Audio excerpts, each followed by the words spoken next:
한반도 포커스입니다. 요즘 북한과 중국의 국경 단속이 엄해지고 중국 내 이동도 자유롭지 않아지면서 탈북자들의 신변이 더욱 위험해졌습니다. 지난해 동해로 목선을 타고 탈출한 탈북민이 최근 북한 상황에 대해 증언을 했는데 안정식 북한 전문 기자가 이 내용을 전해드립니다. 지난해 10월 소형 목선을 타고 동해로 귀순했던 24살 강규리 씨.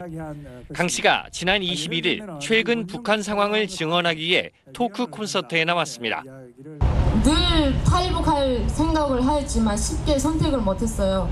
왜냐하면 위험하기도 하고 두려웠습니다. 그렇지만 지난해 가을에 저는 이제는 죽어도 가야 되겠다. 나는 더는 이런 세상에서 못 살겠다. 코로나로 북한이 중국과의 국경을 봉쇄하는 동안 북한 주민들의 삶은 더욱 힘들어졌다고 말합니다.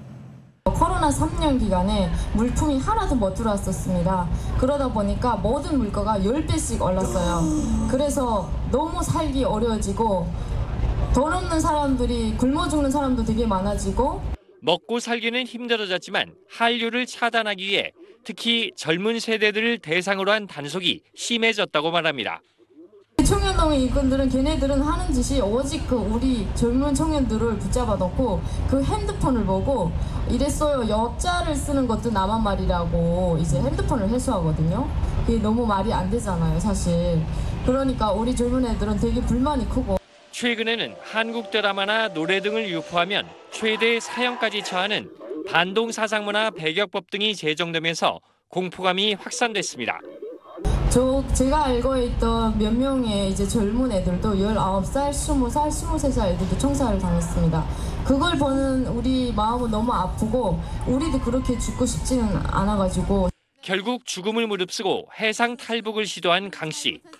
북한에서 떠날 때 두려운 게 아니고 저는 북한에서 사는 게 두려웠습니다. 탈출을 해서 바다로 떠나는 순간 너무 행복했습니다.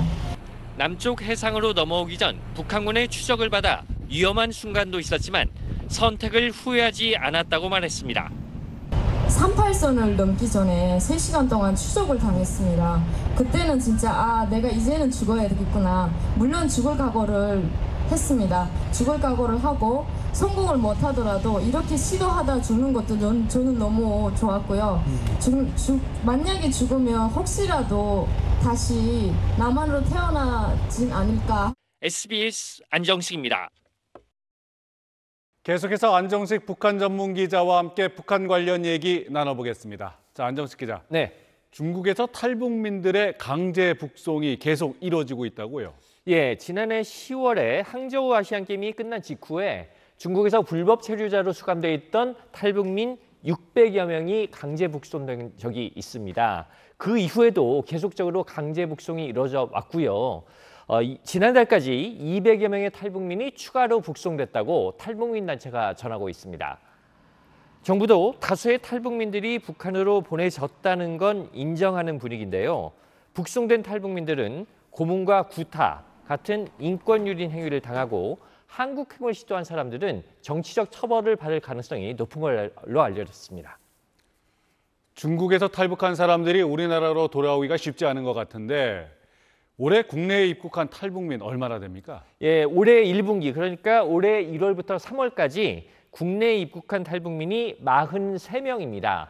작년 한 해 동안 국내에 입국한 탈북자가 196명으로 분기당 49명 꼴이었으니까 비슷한 수준인데요. 코로나 사태가 끝나서 북중 국경 봉쇄가 풀렸지만 탈북민이 큰 폭으로 늘고 있지는 않습니다.